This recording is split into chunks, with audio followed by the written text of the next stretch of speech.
Hello friends, education family के इस online platform पर आप सभी का हार्दिक स्वागत है। साथियों, बहुत दिनों से एक मांग आ रही थी कि राजस्थान के इतिहास को किस क्रम में पढ़ा जाए, यानी किस सीक्वेंस में पढ़ा जाए। तो आज के सेशन में हम राजस्थान के इतिहास को किस काल क्रमानुसार पढ़ना चाहिए उस पर पूरा ही डिस्कस करेंगे, यानी कि विस्तृत से पूरी जानकारी प्राप्त करेंगे। तो हम राजस्थान के इतिहास को किस प्रकार से पढ़ना चाहिए उसके बारे में हम लोग देखेंगे। तो हमारा जो टॉपिक रहेगा वह है राजस्थान का इतिहास। साथियों, मैं इसी चैनल पर राजस्थान के इतिहास से जुड़े हुए सभी घटनाक्रमों को एक काल क्रमानुसार आपके सामने जो भी क्लास है वह लेकर के आऊंगा और समय समय पर वीडियो अपलोड करता रहूंगा, जिससे आप पूरे ही राजस्थान को एक क्रम के अनुसार आप यहाँ समझ विकसित कर पाएंगे, यानी कि आप इतिहास को पढ़ पाएंगे। तो राजस्थान के इतिहास को 3 चरणों में पढ़ा जाता है, जिसमें पहला जो रहता है वह है प्रागैतिहासिक या प्राचीन राजस्थान का इतिहास। कौन सा रहेगा? प्राचीन राजस्थान का इतिहास। राजस्थान का इतिहास सबसे पहले हम इसके बारे में विस्तृत से पूरा ही हम डिस्कस करेंगे। तो सबसे पहले हमारा रहेगा प्रागैतिहासिक राजस्थान का इतिहास। दूसरा जो हमारा रहता है वह है मध्यकालीन राजस्थान का इतिहास। तो इसके बाद हम पढ़ेंगे मध्यकालीन राजस्थान का इतिहास। साथियों, आप साथ ही साथ नोट्स बनाते रहें, जिससे आपका राजस्थान के इतिहास के प्रति आपकी समझ बहुत ज़्यादा ही विकसित हो पाएगी। तो मध्यकालीन राजस्थान का इतिहास। तीसरा जो हमारा रहता है वह है आधुनिक राजस्थान का इतिहास। कौन सा रहता है? आधुनिक राजस्थान का इतिहास। तो हम पढ़ेंगे आधुनिक राजस्थान का इतिहास। इसी क्रम में अगर इतिहास को आप पढ़ेंगे तभी आपका इतिहास के प्रति समझ बहुत अच्छी विकसित हो पाएगी। तो सबसे पहले हम राजस्थान के इतिहास में प्रागैतिहासिक या प्राचीन राजस्थान के इतिहास का क्या क्रम रहता है उसको हम एक एक कर देखते हैं। जिसमें सबसे पहले हम लोग पाषाण काल जब पूरे भारत में था उस समय राजस्थान की क्या स्थिति थी उसको देखेंगे, क्योंकि हम पढ़ रहे हैं राजस्थान का इतिहास। तो हम राजस्थान के बारे में देखेंगे काल क्रमानुसार। तो सबसे पहले पाषाण काल में राजस्थान की स्थिति। इसी प्रकार ताम्र पाषाण काल जिस समय पूरे भारत में था उस समय राजस्थान की क्या स्थिति थी। तीसरा हमारा रहेगा काश्ययुगीन काल। कौन सा काल? तो काश्ययुगीन काल। कौन सा हो जाएगा? काश्ययुगीन। जिस समय पूरे भारत में सिंधु घाटी सभ्यता काश्ययुगीन सभ्यता है। काश्ययुगीन सभ्यता यानी सिंधु घाटी सभ्यता के समय राजस्थान में कालीबंगा और उससे जुड़े और भी बहुत सारे स्थल यहाँ से प्राप्त हुए राजस्थान से, उसको देखेंगे। चौथा जो हमारा रहता है वह है वैदिक काल, यानी कि वैदिक काल के समय राजस्थान की क्या स्थिति है उसको भी हम लोग पूरा डिस्कस करके देखेंगे। एक एक पूरे ही काल को हम डिस्कस से पढ़ेंगे।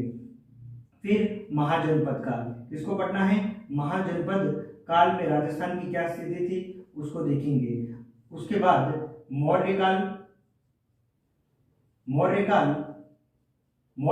के बाद नेक्स्ट जो काल रहेगा वह है मौर्योत्तर काल। कौन सा काल रहता है? तो मौर्योत्तर जो काल रहता है, मौर्योत्तर काल में राजस्थान की क्या स्थिति थी उसको देखेंगे। आठवां जो हमारा रहता है वह है गुप्त काल। कौन सा काल रहता है? गुप्त काल, यानी कि गुप्त काल जब था उस समय राजस्थान की क्या स्थिति थी उसको देखेंगे। और नौवां हमारा रहता है गुप्तोत्तर काल। कौन सा? तो गुप्तोत्तर काल। साथियों, गुप्तोत्तर काल जो है उसके सबसे महान जो राजा थे सम्राट वह हर्षवर्धन थे। और इन्हीं हर्षवर्धन गुप्तोत्तर काल के समय हर्षवर्धन के काल में एक महत्वपूर्ण त्रिपक्षीय संघर्ष होता है।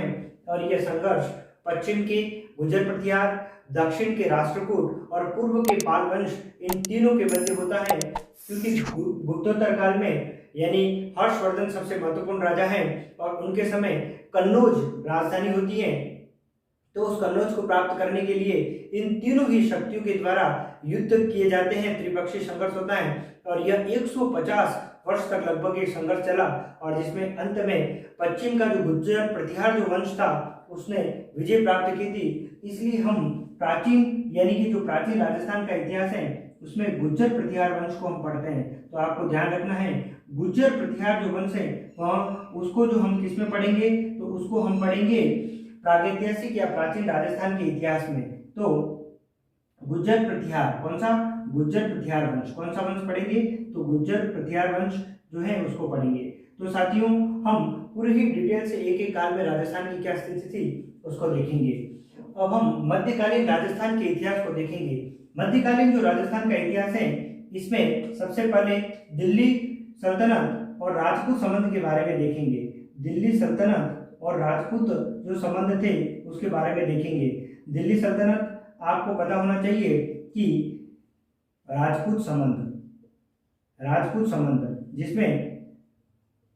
जिसमें साथियों आपको ये पता होना चाहिए कि चौहान वंश के प्रमुख शासक पृथ्वीराज चौहान तृतीय और महमूद गौरी के बीच में दो महत्वपूर्ण युद्ध लड़े गए थे, जिसमें तराइन का प्रथम युद्ध और तराइन का द्वितीय युद्ध, ये दोनों ही जो युद्ध हुए थे, फर्स्ट एंड सेकंड जो युद्ध हुए थे, इस युद्ध में यानी कि पहला जो तराइन का जो प्रथम जो युद्ध है, यह युद्ध मोहम्मद गौरी और पृथ्वीराज चौहान तृतीय के बीच में लड़ा जाता है और इसमें मोहम्मद गौरी की हार और पृथ्वीराज चौहान तृतीय की यहाँ विजय होती है। यह युद्ध 1191 ईस्वी में हुआ था। इस 1191 ईस्वी के तुरंत एक वर्ष बाद 1192 ईस्वी में मोहम्मद गौरी और पृथ्वीराज चौहान तृतीय के बीच में तराइन का द्वितीय विश्व युद्ध लड़ा गया और इस दूसरा जो युद्ध हुआ जिसमें पृथ्वीराज चौहान तृतीय की हार होती है और मोहम्मद गौरी की यहाँ विजय होती है और मोहम्मद गौरी की इस द्वितीय युद्ध में विजय के पश्चात दिल्ली पर किसका शासन हो जाता है?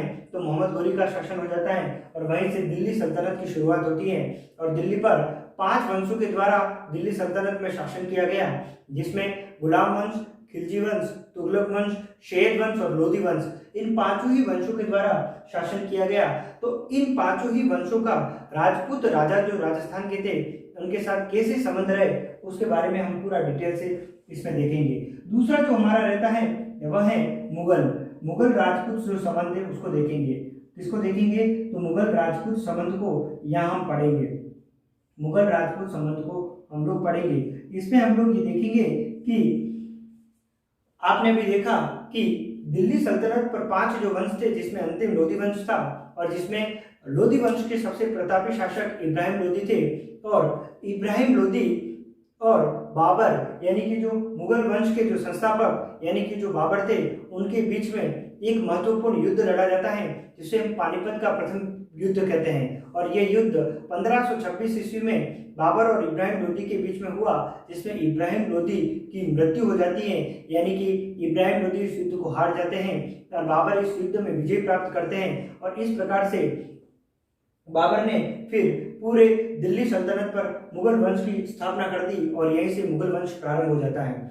जिसके बाद बाबर, हुमायूं, अकबर, जहांगीर, शाहजहां और औरंगजेब की मृत्यु 1707 ईस्वी में हुई।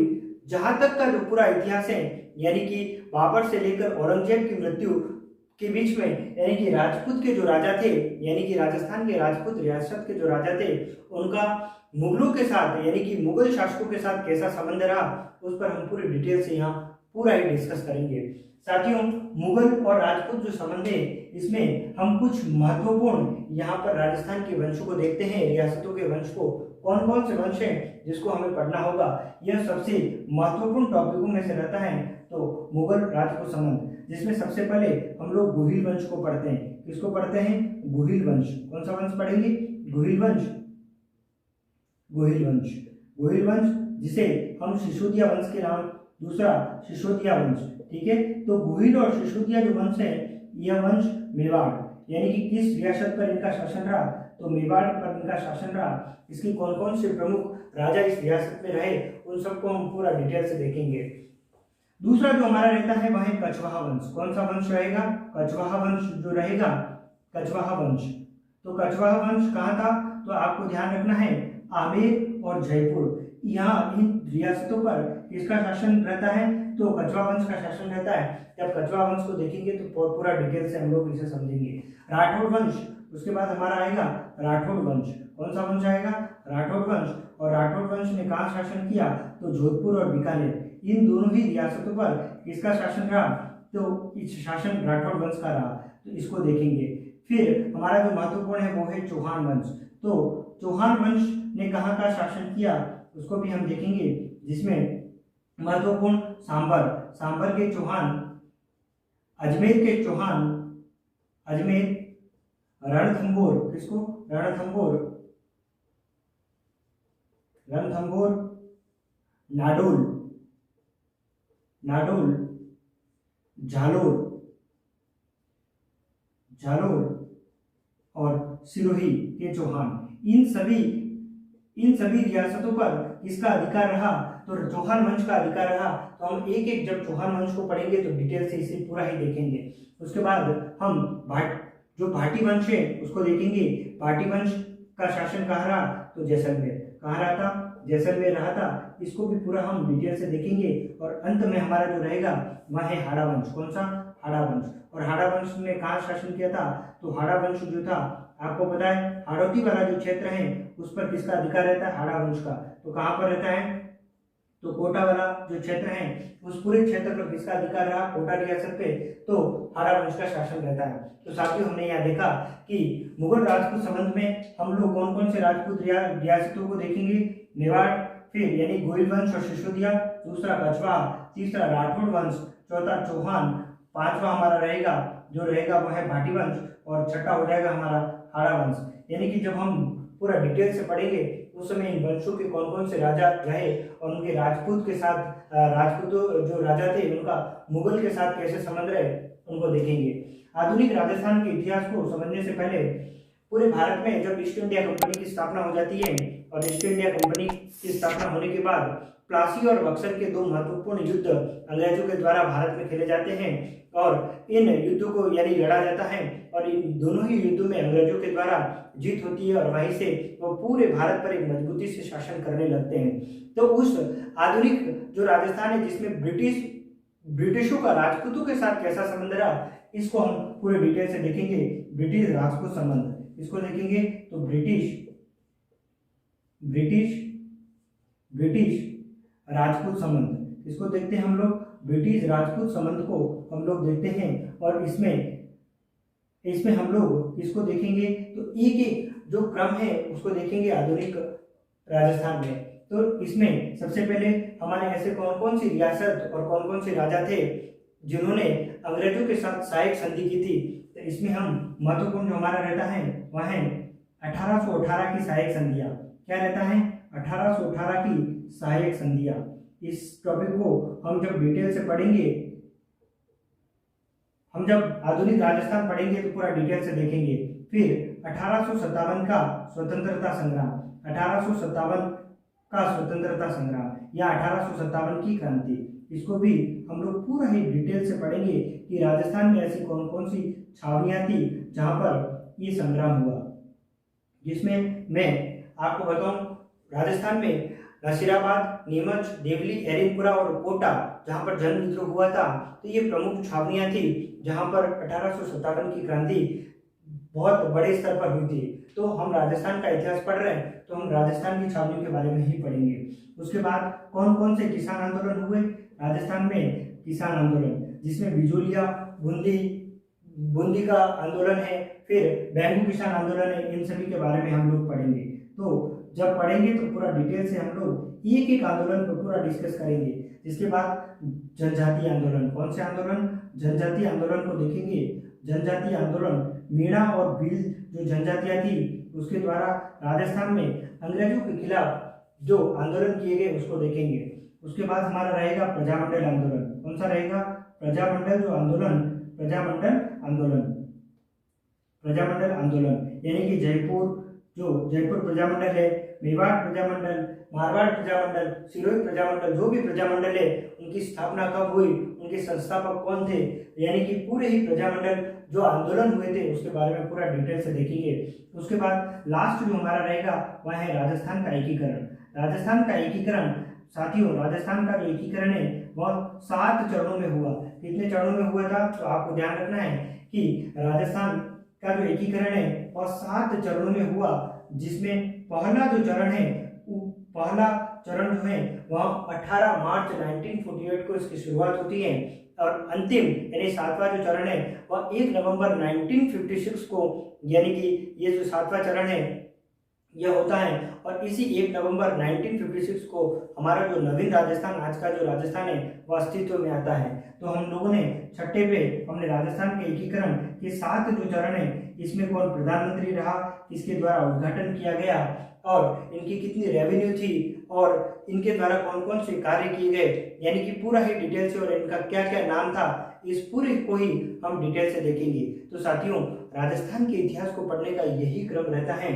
तो अब इसी क्रम में राजस्थान के इतिहास को अच्छे से पढ़कर अपनी तैयारी को मजबूत कर सकते हैं। तो साथियों, जैसे जैसे मुझे समय मिलता रहेगा, मैं सबसे पहले पाषाण काल में राजस्थान की क्या स्थिति थी, फिर ताम्र पाषाण काल, ये जो भी काल है, इसी सीक्वेंस में हम लोग पूरे राजस्थान को इतिहास को पूरा पढ़ेंगे। तो साथियों, आई होप, मुझे आशा है कि आपको ये पूरा ही सेशन, यानी कि आपको ये क्लास बहुत पसंद आई होगी। तो आप चैनल को जरूर सब्सक्राइब करें, लाइक करें और शेयर करना ना भूलें, और अपने साथियों को भी जरूर बताएं, जिससे उनकी जो पढ़ाई है वो भी राजस्थान के इतिहास की जो समझ है वो बहुत अच्छे से विकसित हो सके। साथियों, मैं आपको अगले नेक्स्ट वीडियो में पाषाण काल में राजस्थान की क्या स्थिति थी, उस वीडियो में आपसे फिर मुलाकात करूंगा। जब तक के लिए धन्यवाद। आप पढ़ते रहिएगा और हमेशा मुस्कुराते रहिएगा। धन्यवाद। जय हिंद।